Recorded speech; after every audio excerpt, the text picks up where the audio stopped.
오늘도 이렇게 예배 자리에 나오신 귀한 청년 한 분 한 분을 예수님의 이름으로 간절히 축복합니다. 여러분께서도 아시다시피 지금 임진규 목사님을 포함한 20명의 청년들이 지금 일본에서 귀한 선교를 감당해내고 있습니다. 그래서 지금 이 시간 우리 일본 선교팀을 위해서 잠시 기도하는 시간을 갖기를 소망하는데요. 기도 제목을 올려주시겠습니까? 네, 기도 제목을 올려주시겠어요? 네, 우리 지금 이 시간 일본 선교팀을 위해 함께 기도하는 시간 갖기를 소망합니다. 혹시 반주만 부탁드립니다. 우리가 이렇게 기도했으면 좋겠습니다. 하나님, 일본 선교팀을 하나님의 복음을 전하는 귀한 선교사로 사용하여 주시옵소서. 많은 일본의 영혼들이 선교팀을 통해 선포되는 예수님의 복음을 접하고 변화되는 놀라운 하나님의 역사하심을 나타내 주시옵소서. 선교 중에 힘 주시고 건강 주시며 다녀오는 길도 안전하게 잘 다녀올 수 있도록 인도하여 주시옵소서.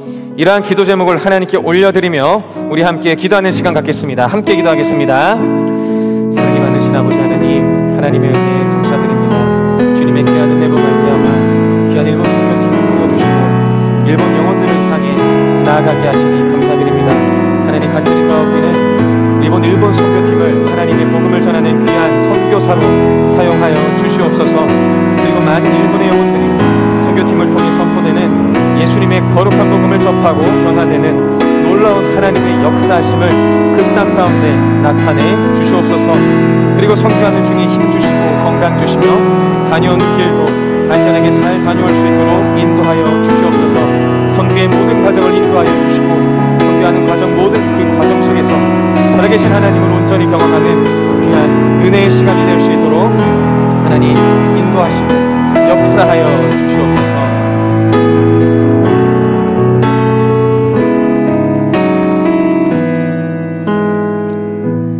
사랑이 많으신 예수님의 이름으로 기도합니다. 아멘. 감사합니다. 네, 여러분 오늘 정말 잘 오셨습니다. 혹시 우리 교회에 축구 동아리가 있는 것 여러분 아시나요? 우리 교회에 다양한 동아리가 존재하는데 축구 동아리도 하나 있습니다. 그 축구 동아리의 이름은 포스FC라는 축구 동아리입니다. 제가 박용덕 형제의 소개로 포스FC에 입단을 하게 돼서 매주 토요일마다 축구를 하고 있는데요. 그 축구팀은 보통 우리 자체전으로 경기를 하기도 하고요. 아니면 다른 팀과 경기를 하기도 합니다. 그런데 우리끼리 축구를 할 때 얼마나 행복한지 모르겠습니다. 서로 어떤 사람이 실수해도 괜찮다, 잘하고 있다 라고 격려해 주고요. 혹시나 골을 못 넣었다 하더라도 괜찮아, 다음에 넣으면 되지 하면서 또 칭찬도 해주고요. 못하는 사람들이 있으면 가르쳐주고 배고픈 사람이 있으면 초코파이도 하나 더 주면서 목마른 사람이 있으면 포카리 스웨트도 한 잔 더 주면서 서로를 위해서 으쌰으쌰하는 축구 동아리가 바로 포스FC인데요. 저는 그 포스FC만 가면 제 마음이 행복해집니다. 왜냐하면 칭찬을 받기 때문입니다. 제가 축구를 못하는데 축구를 못해도 전도사님 괜찮습니다. 전도사님이니까 용서해 드릴게요 라고 하면서 제 자존감을 계속해서 높여주시는데 제가 얼마나 행복한지 모르겠습니다. 그래서 일주일 중에 가장 기다려지는 날이 토요일 오전 7시 축구하는 날, 그때가 가장 기다려지더라고요.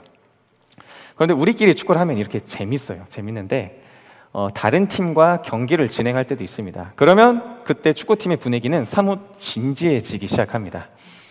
다 남자들이 모였잖아요. 남자들이 모여서 경기를 하게 되면 어때요? 막 끓어오르는 열정이 있죠. 그리고 피가 튀깁니다. 아주 그냥 축구를 할 때도 막 몸싸움도 하고 때로는 입에서 거친 말도 나오고 그렇게 축구를 하는데 우리 포스FC는 다릅니다. 아무리 다른 팀과 경기를 하더라도 매너를 지키는 팀이고요. 그리고 우리 팀이 또 못해도 괜찮다라며 격려해주는 팀입니다. 어느 날은 이제 다른 팀과 이렇게 막 축구를 하다가 그 원천 형제와 상대방의 어떤 사람이 경합을 하다가 원천 형제가 넘어졌어요. 넘어졌는데 오랫동안 일어나질 않더라고요. 그래서 걱정되는 마음에 막 가서 보니까 원천 형제가 이거 오른손으로 자기 코를 이렇게 감싸고 있는데 이 감싼 이 오른손에서 뭐가 흘렀을까요, 여러분? 피가 이렇게 주르륵 흐르더라고요. 그래서 너무 걱정돼가지고 괜찮니 물어보니까 괜찮다고 해서 이제 응급 조치를 하고 다시 축구 경기를 했습니다. 그리고 경기가 다 끝난 후에 걱정되는 마음에 원천 형제한테 가서 원천아 괜찮아?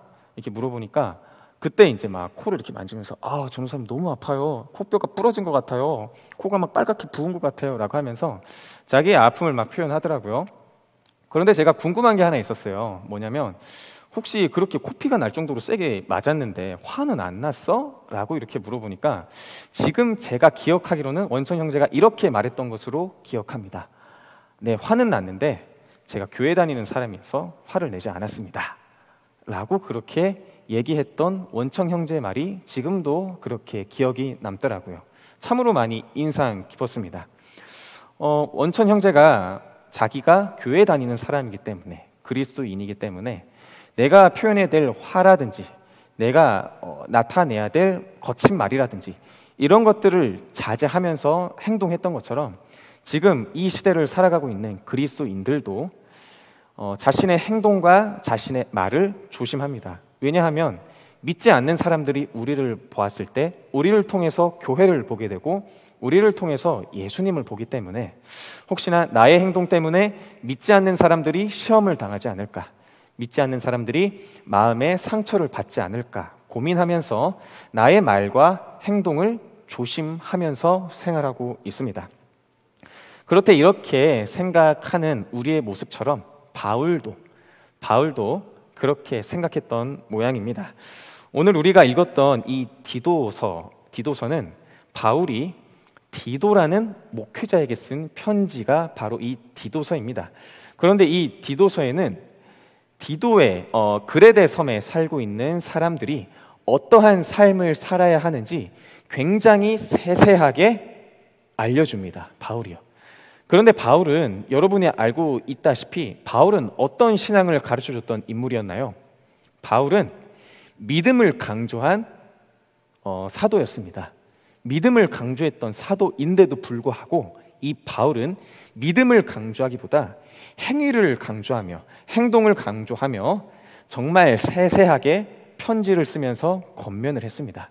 저는 이런 의문이 들더라고요. 아니 왜 믿음을 강조했던 이 바울이, 믿음을 그렇게도 강조했던 바울이 사람들에게 행위를 강조했을까? 행동을 강조하게 됐을까? 이것에 대해서 정말 많은 고민을 하게 됐는데 우리가 이것을 알기 위해서는 디도가 목회를 하고 있었던 이 그레데 지역의 상황을 잠깐 살펴볼 필요가 있습니다. 이 그레데 지역은 많은 이방인 사람들과 유대인들, 많은 종교 문화가 한데 뒤섞인 지역이었습니다. 그리고 이 그레데 지역에는 교회가 생긴 지 얼마 안 됐고요. 교회를 예수님을 믿기 시작한 사람들도 그리 많지 않았던, 이제야 막 믿기 시작했던 그러한 상황 속에 있었던 지역이 바로 이 그레데 지역입니다. 그런데 이 그레데 지역에서 정말 많이 좋지 않은 모습들이 발생하게 되는 거죠. 바울은 그레데 사람들을 보고 이렇게 이야기를 합니다. 그레데인들은 항상 거짓말쟁이고 악한 짐승이며 배만 위하는 게으름뱅이다 라고 그렇게 비판합니다. 그리고 그레데 지역에 살고 있는 유대인들에게는 이렇게 이야기를 하는데요. 허탄한 이야기와 진리를 배반하는 이야기를 하며 거짓 선동을 일삼는 사람들입니다 라고 이야기할 정도로 그레데 지역에 사는 사람들의 문화라든지 종교를 따르지 말 것을 권고하고 있습니다. 이렇게 혼란스러운 상황 속에서 이제야 교회가 세워지고 이제야 믿음을 갖기 시작한 그리스도인들은 그들의 정체성을 바로 세울 필요가 있었습니다. 그리고 그러한 정체성을 바로 세우기 위해서 바울은 편지를 써서 너네들이 이렇게 행동해야 돼, 그리스도인이라면 이렇게 행동해야 돼 라고 권면하면서 그들의 정체성을 바로 세울 수 있도록 하기 시작했습니다. 이러한 상황 가운데 바울은 그들이 그곳에서 지켜야 했었던 올바른 행동에 대해서 강조하고 소개해 주고 있습니다. 올바른 행동, 그리스도인으로서 올바른 행동이란 무엇일까요, 여러분? 그리스도인으로서 지켜야 될, 그리고 보여줘야 될 올바른 행동이란 무엇일까요? 제가 한 가지 여러분에게 예화를 알려드리고자 하는데, 여러분 제가 오랜 시간 동안 10년 가까이 어디서 살았는지 혹시 알고 계시나요? 삼다도 아시죠? 제주도에서 제가 참 오랜 기간 동안 살았습니다. 학부생 때 보통 방학이 되면 학교에서 열심히 공부하다가 제주도 집에 내려갔는데, 제주도 집에 내려갔을 때 방학 기간 동안 아르바이트를 했어요. 아르바이트를 했는데 우연치 않게 친구가 한 아르바이트 장소를 소개해 줬는데요, 그곳은 선과장이라는 곳입니다. 선과장 혹시 들어보셨나요? 선과장 모르시죠? 네, 아마 제주도에 사시는 분들만 아실 텐데, 이 선과장은 귤을 수확을 하고 그리고 귤을 포장하고 귤을 배달하는 이러한 일련의 모든 과정들이 진행되는 곳을 선과장이라고 합니다. 즉 저는 귤밭에서 좀 일을 했었거든요. 선과장에서 어떤 일을 하냐면, 이모님들께서 이제 가위로 귤을 이렇게 따주시면, 여러분 혹시 이렇게 잡을 수 있는 플라스틱 컨테이너 상자 아시나요? 이만한 거. 거기다가 수확한 귤을 다 담습니다. 그리고 그 컨테이너 상자를 한 곳으로 옮겨서 그 안에 있는 귤을 다시 선별해서 그 귤을 포장하고, 포장한 것을 다시 이렇게 잘 정리해 놓고 그것을 배송까지 하는 이러한 일들을 선과장에서 제가 했었는데, 이 일이 굉장히 고되해요, 여러분. 엄청 힘듭니다. 이 몇십 킬로나 되는 이 컨테이너 상자를 계속 날라야 되고 또 포장도 해야 되기 때문에 이게 일이 만만치 않아서 웬만한 제주도 사람들도 잘 하지 않는 일 중에 하나가 바로 이 선과장 일인데, 제가 이 선과장에서 일을 할 때 어떤 한 아저씨와 함께 일을 하게 됐습니다. 그런데 어느 날 제가 일을 하러 선과장에 갔는데 그 아저씨가 안 보이시더라고요. 그래서 이모님한테 이모님, 여기 아저씨 어디 가셨어요? 물어보니까 몸이 아파서 잠깐 병원에 갔다가 이제 곧 오실 거다라고 그렇게 말씀을 해주시더라고요. 그리고 좀 기다리는데 저 멀리서 굉장히 깔끔하고 멋있는 중년의 신사 한 분이 쭉 이렇게 걸어오시더라고요. 그래서 사장님 친구분이신가 하고 해서 계속 자세히 봤는데 저랑 같이 일했던 아저씨였더라고요. 제가 왜 그 아저씨를 못 알아봤냐면, 그 아저씨를 처음 봤을 때 막 수염이 덥수룩하시고 머리는 이렇게 정리가 되지 않아가지고 산발이셨거든요. 그런데 면도 하고 그리고 옷도 깔끔하게 입으시고 머리도 단정하게 다듬으시니까 전혀 딴 사람이 되신 거죠. 그래서 제가 이 모습을 보고, 아니 저 아저씨께서는 어떻게 하다가 이 제주도까지 오게 되셨을까? 그리고 어떻게 하다가 이 제주도 가장 남쪽 끝인 서귀포에 와서 그 힘들다는 선과장의 일을 하게 됐을까? 굉장히 궁금해졌습니다. 그렇게 궁금해졌는데 감사하게도 그 아저씨께서 저에게 내가 어떻게 제주도까지 오게 됐는지에 자신의 짧은 인생을 쭉 소개해 주셨습니다. 원래 그 아저씨께서는 서울에서 어느 정도 규모가 있는 중견기업의 사장님이셨다고 하더라고요. 일도 잘하셔서 그 사업이 점점 이렇게 커져갔는데, 이렇게 커져가다 보니까 자기 혼자 그 일을 감당하기가 어려워서 같이 일할 사람 한 사람을 찾게 됐습니다. 그리고 그 찾은 사람이 누구였냐면, 교회를 다녔어야 됐고, 그리고 교회에서 어떠한 직분을 맡고 있어야 됐고, 신앙생활을 많이 했었던 그러한 교회 다니는 사람, 그러한 그리스도인을 찾기 시작했고요. 자신이 다녔던 교회의 한 사람과 함께 일을 하게 됐습니다. 일은 잘 진행됐다고 합니다. 처음엔 잘 진행되다가 그 이후에는 여러분 어떻게 됐을까요? 그 사업이 어떻게 됐을까요? 안타깝게도 같이 일했던 그 그리스도인 그분이 사기를 쳐서 돈을 갖고 도망가 버린 겁니다. 그래서 그 아저씨 말로는 수십억에 달하는 피해를 입게 됐다라고 그렇게 말씀을 하시더라고요. 그런데 아까 말씀드렸다시피 그 아저씨는 일을 정말 잘하셨고 사업에 대한 수완이 있으셔서 그 무너졌던 사업을 다시 일으키셔서 원상태로 회복을 시키셨어요. 회복을 시키셨는데 또 일이 이렇게 커지다 보니까 어쩔 수 없이 또 같이 일할 사람을 찾게 됐죠.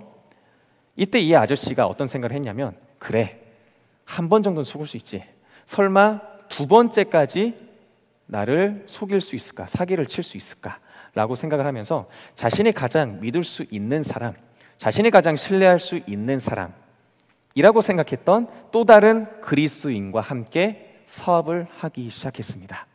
그 이후에 그 아저씨의 사업은 어떻게 됐을까요? 어떻게 됐을까요, 여러분?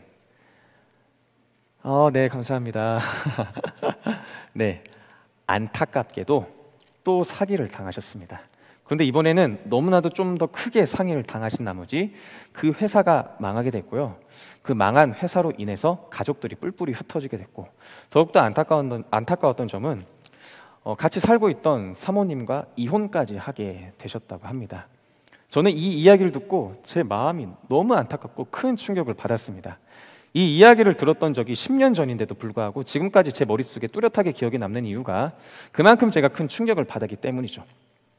이 이야기를 듣고 저는 제발 그 아저씨가 제가 신학생인 것을 모르셨으면 좋겠다라고 계속해서 간절히 바랬습니다. 제가 교회 다니는 사람이 교회 다니는 것을 모르기를 바랬어요.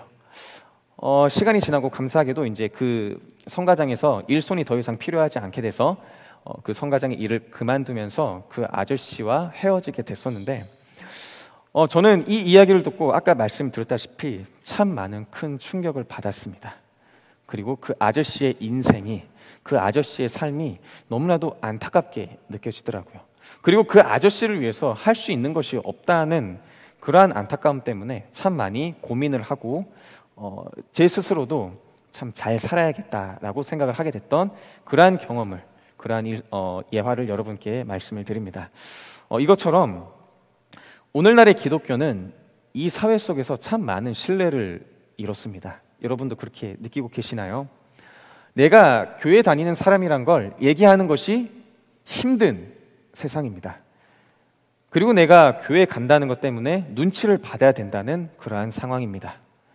예수님을 믿는다는 것이, 예수님을 이 세상 가운데 입으로 선포하는 것이 쉽지 않은 사회가 바로 이 지금의 시대입니다. 너무나도 안타까운 상황인데요. 그러면 이러한 안타까운 시기에 이렇게 예수님을 내 입술로 고백하는 것이 어려운 시기에 우리는 과연 어떻게 살아야 될까요? 우리는 과연 어떠한 행동으로, 어떠한 언어를 통해서 이 사회 속에서 구별된 그리스도인으로, 거룩한 그리스도인으로 살아야 될까요? 우리는 이것에 대해서 계속해서 고민을 해봐야 됩니다. 저는 이 고민에 대한 답이 오늘 우리가 읽었던 이 말씀 가운데 나와 있다고 저는 그렇게 믿습니다. 우리가 이번에는 이 말씀을 다시 한 번 더 읽을 텐데요. 본문 말씀을 다시 한 번 더 읽을 텐데, 이번에는 스크린에 나온 표준 세번역 버전으로 한번 읽어보겠습니다. 세번역 버전으로 한번 읽어볼 텐데, 제가 이것을 한번 읽어볼 테니까요, 여러분 한번 잘 듣고 이 말씀을 다시 한 번 더 이해해 주셨으면 좋겠습니다. 제가 한번 읽어볼게요. 11절부터 읽어보겠습니다. 모든 사람에게 하나님의 구원의 은혜가 나타났습니다. 그 은혜는 우리를 교육하여 경건하지 않음과 속된 정욕을 버리고 지금 이 세상에서 신중하고 의롭고 경건하게 살게 합니다. 그래서 우리는 복된 소망, 곧 위대하신 하나님과 우리 구주 예수 그리스도의 영광이 나타나기를 고대합니다. 그리스도께서는 우리를 위하여 자기 몸을 내주셨습니다. 그것은 우리를 모든 불법에서 건져내시고 깨끗하게 하셔서 선한 일에 열심을 내는 백성으로 삼으시려는 것입니다. 아멘. 저는 이 말씀을 읽을 때 제 눈에 확 띈 구절이 있었습니다. 바로 11절의 말씀인데요. 이 11절의 말씀을 제가 다시 한 번 더 읽어볼게요. 모든 사람에게 하나님의 구원의 은혜가 나타났습니다. 하나님의 구원의 은혜, 하나님의 구원의 은혜. 그렇다면 이 하나님의 구원의 은혜는 우리의 삶을 어떻게 변화시키게 될까요? 우리 삶을 어떻게 변화시키게 되는지 12절과 13절에 나와 있습니다. 제가 한번 12절과 13절 읽어볼게요. 그 은혜는, 여기서 말하는 그 은혜는 하나님의 구원의 은혜를 말합니다. 그 은혜는 우리를 교육하여 경건하지 않음과 속된 정욕을 버리고 지금 이 세상에서 신중하고 의롭고 경건하게 살게 한다라고 합니다. 그리고 그 은혜는 13절, 복된 소망, 곧 위대하신 하나님과 우리 구주 예수 그리스도의 영광이 나타나기를 고대하게 합니다 라고 그렇게 이야기를 합니다. 이처럼 그리스도의 은혜는, 하나님의 은혜는, 구원의 은혜는 우리 삶을 이렇게 변화시키는데, 그렇다면 이 구원의 은혜는 무엇일까요? 이 하나님의 은혜는 바울이 그렇게 강조했던 하나님의 구원의 은혜는 무엇일까요? 이게 14절에 나와 있습니다. 14절 제가 한번 읽어볼게요. 그리스도께서는 우리를 위하여 자기 몸을 내주셨습니다. 그것은 우리를 모든 불법에서 건져내시고 깨끗하게 하셔서 선한 일에 열심을 내는 백성으로 삼으시려는 것입니다. 아멘. 이 말씀 읽으셨을 때 바울이 그토록 강조하고 바울이 그토록 이야기하고자 했던 하나님의 구원의 은혜란 바로